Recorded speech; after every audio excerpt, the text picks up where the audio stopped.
Good evening. Today marks the second day of voting on the EU withdrawal bill in Westminster. The government has overturned key amendments from the House of Lords, including on negotiating a customs union and staying in the European Economic Area. And in the last hour, 5 Labour ministers have resigned in protest over their party's stance on the EEA. RT's Anisha Sethi joins me now for more on all of today's developments. So, Anisha, what is the government actually facing today? Well, today's key votes were on membership of a customs union and membership of the EEA, but we've just seen the results now, and the government have won comfortably on both of these, particularly on the EEA, where there was a Labour revolt over the issue. Jeremy Corbyn wanted MPs to abstain on the vote, but around 75 voted for the EEA amendment and 15 voted against. Now, it was touch and go, though, on the customs union, but on Monday night, they agreed a deal with the Tory rebels to change the wording from negotiate a customs union to seek to negotiate a customs arrangement.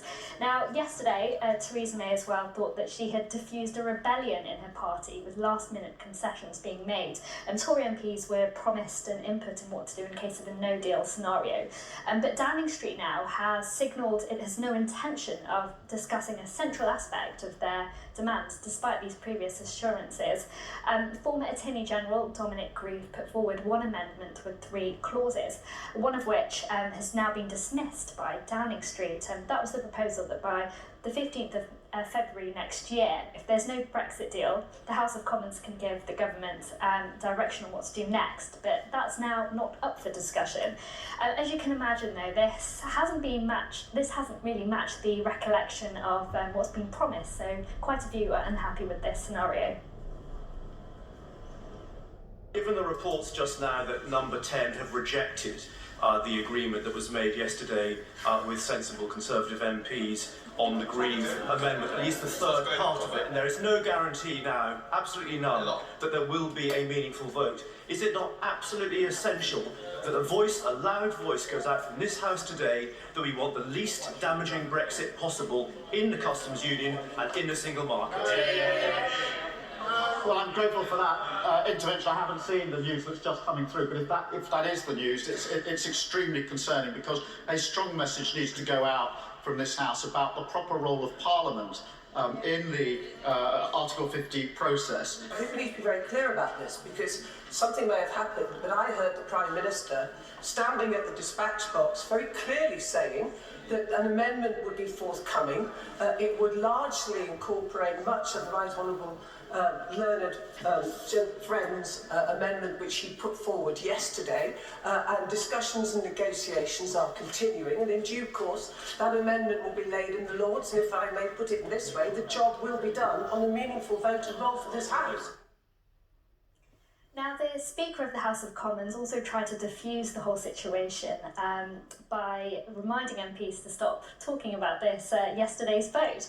But it's because of these initial assurances by May why MPs withdrew any objections that they had and voted with the government, therefore blocking the meaningful vote amendment. But if this clause is now ignored, rebels in future might vote against the government.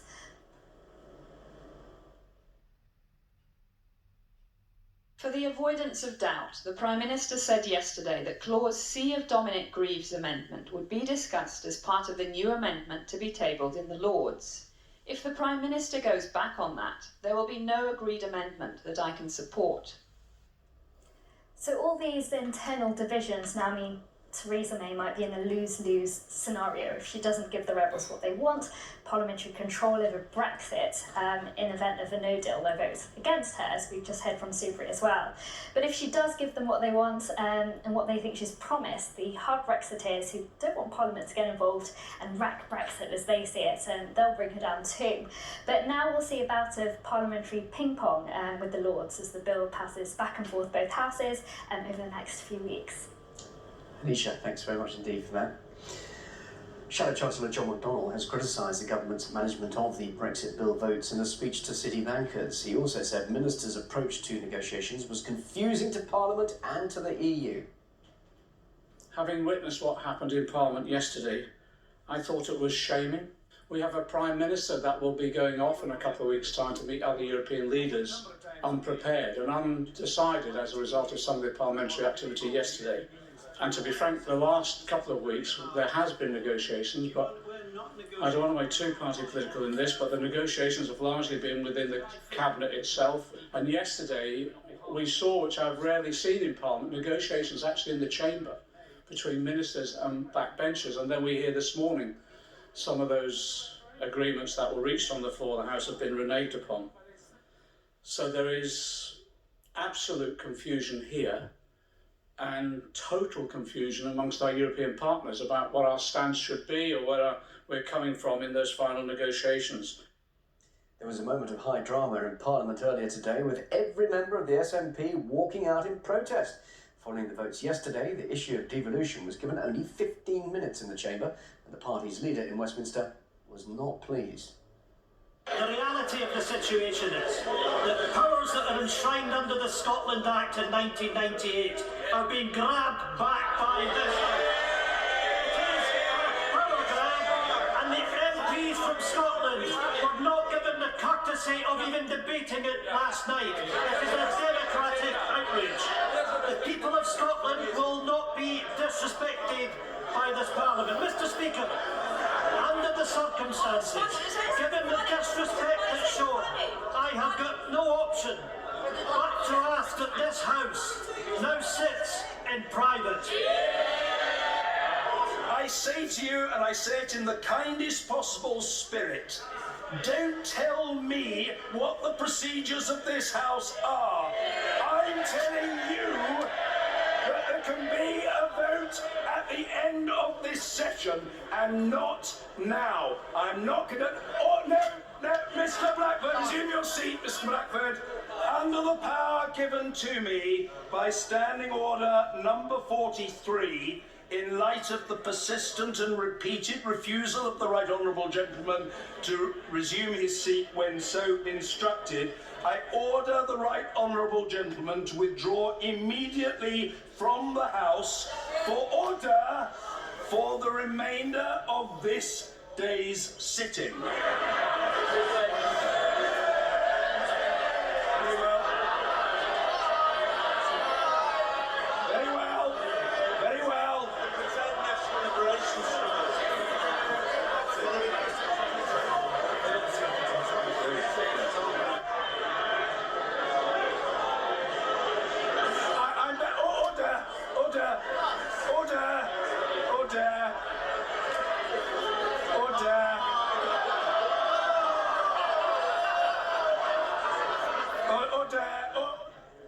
The SNP says it has gained 1,000 new members since the walkout just a few hours ago. Well, for more on this, I'm now joined by Professor John Ryan, a senior partner at the consultancy firm Brexit Partners. John, well, Theresa May, she seems to be literally winning the day, or 2 days, of course, now, defeating these Lords' amendments. What do you make of her performance and her stability as a leader? She has no stability as a leader, I think. I think she's caught between two rock and a hard place, and it's going to be very, very difficult. She's been caught out from what she said last night to the Remainers today. They're not going to take that very kindly, and they may not take her word again. So I think she's really laid down a marker there for the Remainers that they can't trust her. What about the Brexiteers, then? The Brexiteers want her job. I mean, that's the fact, isn't it? I mean, when we saw some of those scenes there, when Corbyn said something like, when you spoke to Mr. Trump, President Trump, he sort of said, well, did you ask him to do your job in Brexit? And everyone laughed, and they laughed for quite a long time, and the person that was laughing the most was Boris Johnson, because that's what was recorded. He had mentioned that in a recording. But we can't afford to change a leader now, can we, at this stage of negotiation? Well, yeah, I mean, that is the problem. Who would take over? Within the Conservative Party, it would be a very difficult situation, and that's why I think by September, October, she might be in severe trouble. In and around the time of the party conference, I think people are already thinking about making a move. But aren't some people frustrated with the Remainers because they now have an effect? Have they not weakened her hand? They now know she cannot say to the EU, we're walking away with no deal. Therefore, she's been pushed into having to make some sort of deal, isn't Well, she doesn't want no deal either. She's been told by business no deal would be catastrophic for UK PLC. So she's in a very difficult place, and she will find it very difficult to get out of it now. Do you think a no-deal scenario would be good? Because I've talked to a lot of experts here in the studio say, let's just get on with it, do WTO rules. Yeah, that's all well and good, but have they really checked what WTO rules are and whether they're up to date and whether they actually deal with our strategic strengths, which is the services? No, they deal more with goods.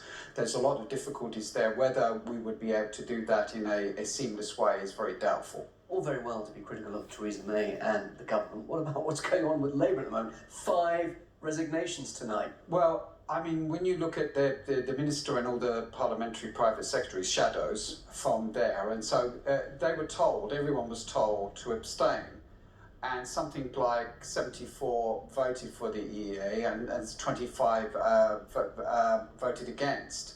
And so, I mean, there was a big majority because of the abstentions, but, you know, over 100 people decided not to obey, nearly 100 people not to obey Jeremy Corbyn. So they're in a really difficult position now at the moment. And I heard a comment about unicorns, you know, what kind of policy that you're going to have here, you know, a mythical kind of beast there. Well, the Labour Party's in a very difficult position because we've not really stressed that enough in a way, and the Conservative Party have been in all kinds of trouble, rightly so. People have focused in on them being the government, but the opposition is not in a very good place, and the SNP Europe Minister said he's never seen such an incompetent, he would say this, but incompetent government and incompetent opposition.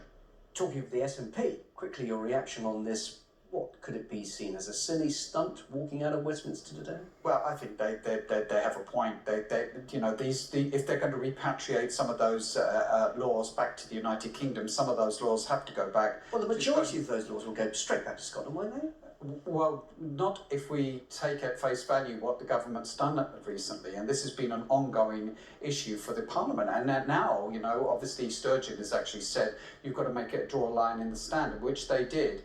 And this could be very, very messy and could lead to somewhat a constitutional crisis further down the road. And in that 15-minute debate, they didn't even really discuss Northern Ireland, which is still hanging there by a thread. No one really knows. We've got a situation here where we don't have a strategy about what we're going to do with the European Union. The government doesn't have a strategy. And we're going to a summit where we may not be able to present any kind of idea of what we want. That's not a very good place to be. Professor John Ryan, thank you very much indeed. More news after a short break.